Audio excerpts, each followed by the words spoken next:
Hello बच्चों, let's read this question. The question says in an AP it is given that S5 plus S7 is equals to 167 and S10 is equals to 235. Then find the AP where Sn denotes the sum of its first n terms. तो हम देख लेते हैं की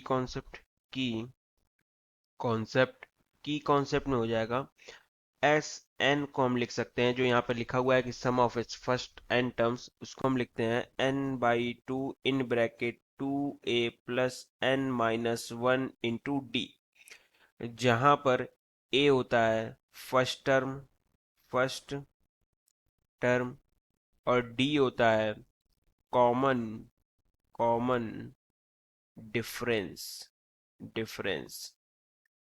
और S n हो गया sum of first n terms, n हो गया नंबर ऑफ टर्म्स। तो हमें ए और डी अगर पता चल जाए तो हम ए पी लिख सकते हैं, क्योंकि ए पी जो होता है अरिथमेटिक प्रोग्रेशन वो होता है ए, देन सेकेंड टर्म होता है ए प्लस डी, फिर उसके बाद वाला टर्म ए प्लस 2d, फिर ए प्लस 3d और इसी तरह आगे बढ़ता जाता है।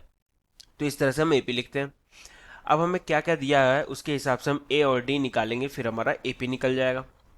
S5 दिया हुआ है तो S5 बेसिकली क्या हो जाएगा, फॉर्मूले के हिसाब से 5/2 इन ब्रैकेट 2a प्लस 5-1 यानी 4 इंटू डी। इसको हम मान लेते हैं पहला इक्वेशन। S7 अगर लिखें तो वो हो जाएगा 7/2 इन ब्रैकेट 2a प्लस 7-1 यानी 6d। इसको हम मान लेते हैं सेकेंड इक्वेशन। और S10 के बारे में दिया है तो वो हो जाएगा 10/2 इन ब्रैकेट 2a प्लस 10-1 यानी 9d। ये हो गया थर्ड इक्वेशन। अभी हमें क्या करना है, S5 plus S7 is equal to 167 दिया है तो वही हम कर लेते हैं, यानी फर्स्ट प्लस 2 कर दो आप तो S5 प्लस S7 हो जाएगा। वो हो जाएगा 5/2 in bracket 2a plus 4d plus 7/2 in bracket 2a plus 6d is equals to 167। इसको सिंप्लीफाई करो तो 1/2 हम कॉमन ले सकते, अच्छा नहीं 2 से कैंसिल याद कर दो, ये 2 से कट गया, यहाँ 2 दूनी 4 हो गया, एक कम 2 एक कम 2, यहाँ 2 एक कम 2, 2 3 6 हो गया। तो ये बन गया 5a प्लस 7a यानी 12a plus 10d plus 21d यानी 31d इज इक्वल्स टू 167 हो गया। इसको हम मान लेते हैं फोर्थ इक्वेशन। अभी S10 दिया है तो फ्रॉम थर्ड इक्वेशन हम लिख सकते हैं, फ्रॉम थर्ड इक्वेशन S10 की वैल्यू दी हुई है 235, तो यहां से हो जाएगा 10/2 in bracket 2a plus 9d is equals to 235 दिया हुआ है, 235 लिया। अब ये देखो 2 से कट जाएगा, 2 पचे 10, 5 से ये कट जाएगा, 5 चौका 20 और 5 सते 35, तो यहां से आ गया 2a plus 9d is equals to 47। इसको हम मान लेंगे फिफ्थ इक्वेशन। अब दो अननोन है, दो इक्वेशंस हैं, तो हमें सॉल्व करके ए और डी निकाल सकते हैं। यहाँ पर आप देखो तो फिफ्थ इक्वेशन में अगर मैं मल्टीप्लाई कर दूं 6 का और माइनस कर दूं फोर्थ इक्वेशन से, तो आप देखो फिफ्थ इक्वेशन में मल्टीप्लाई किया तो बना 12a और प्लस 9 × 54d। ठीक है, तो 12a फिफ्थ इक्वेशन का और फोर्थ इक्वेशन का 12a तो कैंसिल आउट हो जाएगा, यहाँ हो जाएगा 9 × 54d minus 31d is equals to 47 × 6 minus 167।